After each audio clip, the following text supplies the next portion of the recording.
हम जुनूब वालों के लिए नए नए हैं, मगर आपको सुनकर हैरत होगी कि हिंदुस्तान भर के रसायल में आपके अफसाने शाया हुआ करते हैं और कई सरकारी जराइद में भी बड़ी खुशी की बात है कि इनके अफसाने शाया हुए हैं। और मैं ख्वाहिश करूँगा कि वो अपने सिलसिले को जारी रखें। अब जनाब फयाज़ कुरैशी साहब। सल्लल्लाहु अलैहि करीम औज़ु बिल्लाहि मिनश शैतानिर रजीम बिस्मिल्लाहिर रहमानिर रहीम। सदर मोहतरम जनाब मुबीन मुनव्वर साहब, बज़्म अकाडमी के करता धरता जनाब डॉक्टर आर अब्दुल हमीद साहब और सामीन, अस्सलामु अलैकुम रहमतुल्लाहि व बरकातुहू। वालेकुम अस्सलाम व रहमतुल्लाहि। अफसाने का उन्वान है हसन चारागर। मेरी मुलाकात हसन के साथ उस वक्त हुई जब मैं शहर में रोज़गार से पूरी तरह मायूस होकर वापस अपने गाँव लौटने के इरादे से रेलवे स्टेशन पहुंचकर 15 रुपये काउंटर क्लर्क की जानिब बढ़ाए थे और उसने ये कहते हुए कि अब उस गाँव तक का किराया 16 रुपये 50 पैसे हो गया है, मुझे रुपये लौटा दिए थे। और मैं काउंटर से हटकर परेशानी की हालत में गुमसुम खड़ा हुआ था कि काउंटर की तरफ बढ़ते बढ़ते किसी हम उम्र अजनबी ने मुझसे कहा, लगता है तुमने टिकट नहीं ख़रीदा। हाँ, क्यों?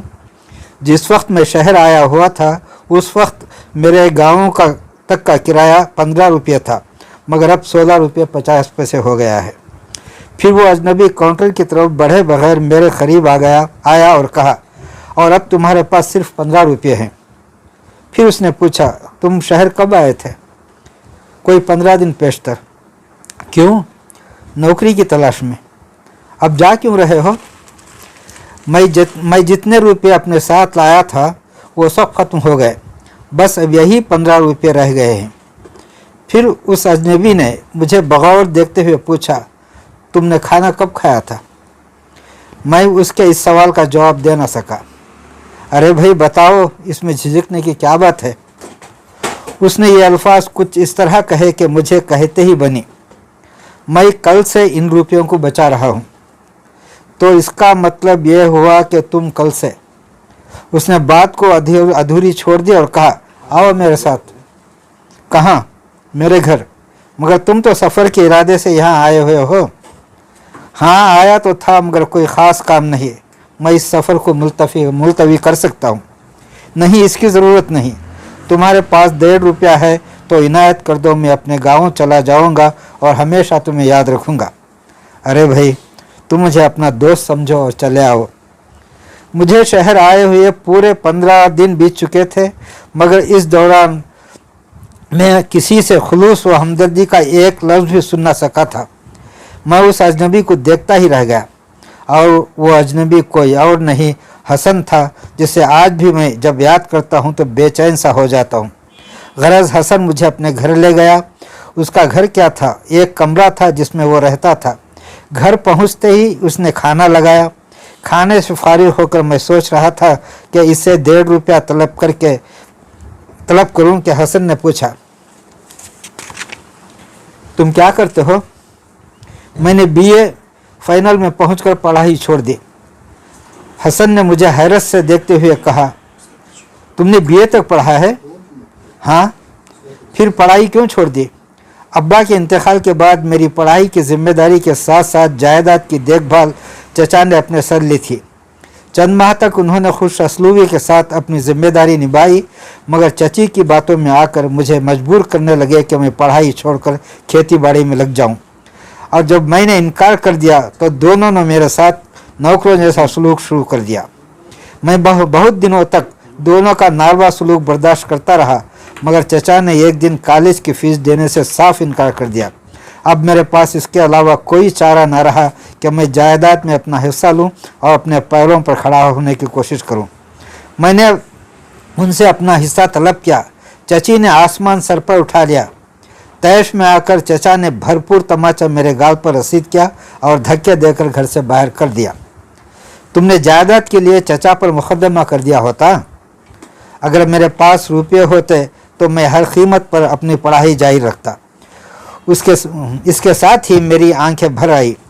हसन ने मेरे शानों पर थपकी देते हुए कहा, हिम्मत से काम लो, सब कुछ ठीक हो जाएगा। तुम्हारे चचा और चची अपने किए पर एक दिन ज़रूर पछताएंगे। लम्हा भर खामोशी के बाद मैंने पूछा, तुम कहाँ नौकरी करते हो? यहाँ से 3 मील दूर एक छोटा सा कारखाना है, वहाँ पर मुलाजिम हूँ। क्या तुम्हारे कारखाने में मुझे नौकरी मिल सकती है? कह नहीं सकता, मगर मैं तुम्हारे लिए ज़रूर कोशिश करूँगा। सूरज ढल रहा था। मुझे उठते हुए देखकर उसने पूछा, कहाँ जा रहे हो?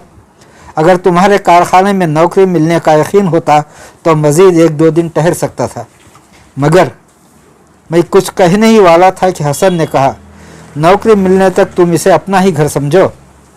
मैं हैरत के साथ उसे तकने लगा और मुझे देखकर उसने कहा, शायद मेरे लिबास और घर को देखकर सोच रहे हो कि एक गरीब एक और मुसीबत के मारे का बोझ क्यों कर बर्दाश्त कर सकता है।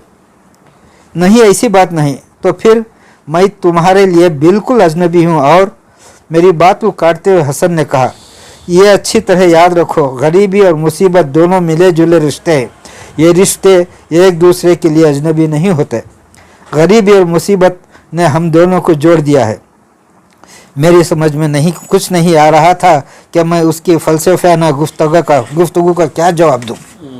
फिर उसने पूछा, बोलो, मेरे साथ रहोगे? नहीं, तुम्हारा ये खुलूस, तुम्हारी ये हमदर्दी, अपनायत, यही मेरे लिए बहुत है। मैं तुम्हारा बोझ बनना नहीं चाहता। अरे, इसमें बोझ का क्या सवाल? हसन ने मेरी दिलजोई करते हुए कहा, खुदा ने जो कुछ भी दिया है इसे मिल बांट कर खा लेंगे, और वो भी कितने दिनों तक? तुम्हें नौकरी मिलने तक की ही तो बात है। मैं हसन की शख्सियत में खो गया। क्या सोचने लगे? सोच रहा हूँ, क्या तुम जैसे फरिश्ता सिफत इंसान दुनिया में और भी हैं? अरे यार, फरिश्ता वरिश्ता कुछ नहीं, वो इंसान ही क्या जो दूसरों के दुख दर्द में काम ना आए। मुझे हसन के साथ रहते हुए 8 दिन गुजर गए और अभी तक मेरी नौकरी का कुछ नहीं हो पाया था, और हसन हर तरह मेरी हिम्मत बांध रहा था। और इस दौरान मैं हसन के साथ अच्छी तरह घुल मिल गया, मगर इस पर किसी भी तरह बोझ बने रहना मुझे हरगिज़ पसंद नहीं था। और मैंने कई मर्तबा अपने दिल की बात उसे कह डाली, मगर वो बात को टाल देता और कभी लापरवाही से पूछता, आखिर तुम्हें तकलीफ़ किस बात की हो रही है? और साथ ही कहता, तुम जानते हो इस दुनिया में मेरा कोई नहीं है, और मैं तुम्हें अपना भाई समझता हूँ और चाहता हूँ कि तुम भी मुझे अपना भाई समझो। मज़ीद कहता, अगर गाँव चले भी गए तो क्या होगा? फिर वही फिक्र, वही परेशानी। बेहतर है जब शहर आ ही गए हो तो जहाँ तक इतने दिनों के लिए रुके रहे और थोड़े दिन सही। गरज हसन किसी भी तरह राज़ी ना होता कि मैं अपने गाँव वापस चला जाऊँ, और मुझे फ़िक्रमंद और उदास देखता तो अपने साथ शहर घूमने के लिए ले जाता। कभी बोरियत दूर करने के लिए सिनेमा भी ले जाता। वो बहुत हंसमुख था, बहुत जिंदा दिल था, बहुत पुरमजाक था, और जब देखता कि मैं परेशान हुआ जा रहा हूँ तो वो मुझे लतीफ़े सुनाकर हंसाता और लतीफ़े कुछ ऐसे अंदाज से सुनाता कि मैं लोट-पोट जाता और कभी कभी हंसने से मजबूर होकर अपने दोनों हाथ उसके आगे जोड़ देता, फिर उसके मुंह पर हाथ रख देता। तभी हसन कहता, देखो दोस्त, जीना है तो इसी तरह हंसते रहो। जब भी मैं तन्हा होता हसन की शख्सियत में खो जाता। उसकी बेलूस मोहब्बत और पुरखुलूस जज्बे और अपनायत से मरूब होकर कभी कभी मेरी आंखें भर आती। दिन बीत रहे थे कि एक दिन हसन कारखाने से लौटा तो हाथ में मिठाई का पैकेट थामे हुए था और बहुत खुश नज़र आ रहा था। जैसे ही उसकी नज़र मुझ पर पड़ी उसने कहा, लो भाई, मुबारक हो, तुम्हारी परेशानी दूर हुई। कल तुम मेरे साथ नौकरी पर आ जाना, तुम्हारी नौकरी पक्की हो गई। और मैं बेतहाशा उससे लिपट गया। उसने मुझे अपने से अलग किया और मेरी आंखों में आंसू देखकर पूछा, अरे ये क्या हो गया है तुम्हें? हसन, मैं तुम्हारा एहसान कैसे उतारूंगा? कहीं पागल तो नहीं हो गए? दोस्त भी कभी दोस्त पर एहसान करता है? हसन, मैं तुम्हें कभी नहीं भूलूंगा। भूल गए तो जानते हो मैं तुम्हारे साथ क्या सुलूक करूंगा? उसने मुस्कुराते हुए कहा, क्या करोगे? मैं तुम्हें ऐसा चांटा मारूंगा कि तुम्हें छिट्टी का दूध याद आ जाएगा। और साथ ही कहा, अरे मैं तुम्हें अपना भाई समझता हूँ, तुम मुझे भूल जाओगे। और सचमुच हम दोनों आपस में भाइयों की तरह रहने लगे। मुझे 3,000 रुपये तनख्वाह मिलने लगी, जो हसन की तनख्वाह से सिर्फ 25 रुपये कम थी। शहर आए हुए मुझे पूरे 15 साल गुजर चुके हैं। मैं आज उस कंपनी में जहां हसन ने मुझे नौकरी दिलाई थी कोई मामूली मुलाजिम नहीं रहा। तकदीर ने मेरा साथ दिया और काम में मेहनत, लगन और ईमानदारी कंपनी के मालिक को भा गई और मुलाजिमत के 10वें साल उसने मुझे अपनी कंपनी का मैनेजर बना दिया और कंपनी के सारे इख्तियारात को अपने हाथ में लेकर मैंने कंपनी की तरक्की को एक नया मोड़ दिया, जिसकी वजह से कंपनी लाखों के बजाय करोड़ों रुपयों का बिजनेस करने लगी और मालिक फिर एक बार कंपनी की तरक्की से खुश होकर उसके नफ़ा में मेरा हिस्सा निकालने लगा। आज मेरे पास सब कुछ है, नौकर, बंगला, जायदाद, मगर सारी आसाइशें फीकी मालूम हो रही हैं। मुझे कोई खुशी नहीं लग रही है। मैं जब भी खुश रहने की कोशिश करता हूँ, दुख से मेरी आंख भर आती है और मैं बेचैन हो जाता हूँ। हसन की याद मेरी रूह में उतर गई है। मैं उसकी किसी बात को भूल नहीं पा रहा हूँ। शराफत और इंसानियत किसी की मीरास नहीं होती, मगर हसन से मिलकर मुझे ऐसे लगा जैसे ये दोनों इसके मीरास हैं और वो अपने मीरास को बेदरग लुटाता जा रहा है। मैं इस वाक़े को कभी नहीं भूल सकता। हसन का एक दोस्त था जिसका नाम आरिफ था। वो एक वक्त माली परेशानी में बुरी तरह घिर गया था और हसन भी उस वक्त माली तौर पर परेशान था, मगर हसन ने अपनी परेशानियों को परवाह किए बगैर आरिफ को अपनी जिम्मेदारी से पर कहीं से इसे 10,000 रुपये खर्च दिलवाया, जिसकी वजह आरिफ के सर से परेशानियों का बोझ उतर गया और थोड़े ही दिनों में उसकी माली हालत भी सुधर गई, मगर उसे कर्ज अदा करने की कभी ना सूझी, बल्कि वो कर्ज से मुकर गया और हसन से आंखें चुराने लगा। मगर हसन था। उसने फाखे उठाए, परेशानियां झेली और मुसीबतें बर्दाश्त करते हुए आरिफ का कर्ज उतारता रहा और कभी भी आरिफ से मुतल्लक किसी के सामने शिकायत नहीं की और ना ही उसे बुरा भला कहा। इसी दौरान आरिफ का एक्सीडेंट हो गया तो सबसे पहले उसके तीमारदारी के लिए पहुंचने वाला हसन था और आरिफ को खून की ज़रूरत पड़ने पर सबसे पहले अपना खून देने वाला भी हसन ही था। जब तक उसका ये दोस्त अस्पताल में रहा वो इसकी बराबर तीमारदारी करता रहा और इसके घर की बराबर खबर लेता रहा। कहते हैं हर इंसान खुदा को प्यारा होता है, मगर हसन भी खुदा को प्यारा हो गया। हसन को मरे हुए आज पूरे 5 साल हो चुके हैं और मुझे बड़ी बुरी तरह याद आ रहा है। जी चाह रहा है कि आज मैं उसे याद करके फूट फूट कर रोऊं। आए दिन अखबारात में सैलाब की तबाहकारियाँ पढ़ता आ रहा हूँ और आज के अखबार में अपने गाँवों की तबाही पर चौंक पड़ा हूँ। अभी मैं अपने गाँव के बारे में सोच ही रहा था कि दरवाजे पर दस्तक हुई और दरवाज़ा खोलकर मैं ठटक कर रह गया, इसलिए कि दहलीज पर मेरे वो जालिम चचा और चची खड़े हुए थे जिन्होंने मुझे घर से बेघर कर दिया था, जिन्होंने मुझे एक वक्त की रोटी के लिए मोहताज बना दिया था, जिनकी वजह से मैं शहर में किसी वक्त फुटपाथ पर सोया करता था। आज मेरे अंदर इंतकाम का जज्बा पूरी तरह ओत कर आया है। दोनों को देखकर मेरी आंखों में खून उतर आया है। मैं गुस्से के साथ कांपते हुए अपनी मुट्ठियाँ भेजने लगा हूँ। मैं दोनों को धक्के मारकर उसी तरह निकाल देना चाहता हूँ जिस तरह दोनों ने मुझे किसी वक्त अपने घर से निकाला था।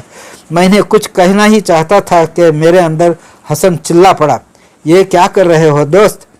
तुम चुप रहो हसन, आज मैं इस मौके को हाथ से जाने नहीं दूंगा। आज मैं दोनों से भरपूर इंतकाम लूँगा।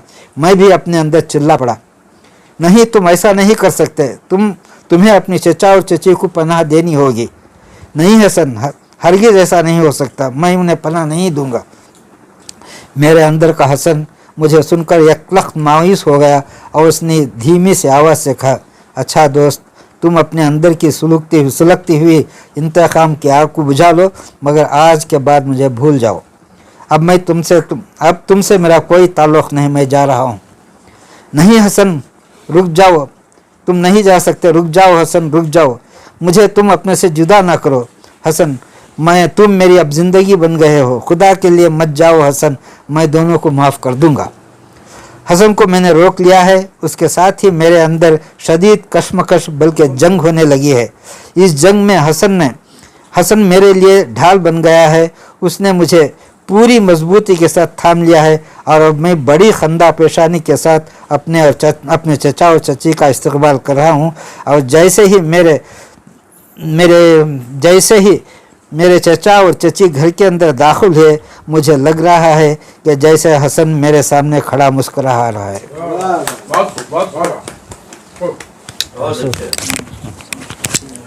तो हाजरीन, चाय नोशी का वक्फा ख़त्म हुआ चाहता है। आज की इस नशिस्त के सर जनाब मुबीन मुनव्वर साहब हैं।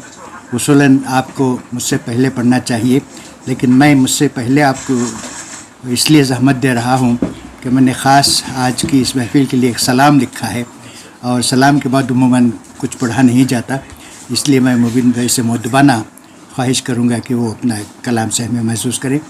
मुबीन भाई। हाज़रीन, अस्सलामु अलैकुम रहमतुल्लाहि व बरकातहू।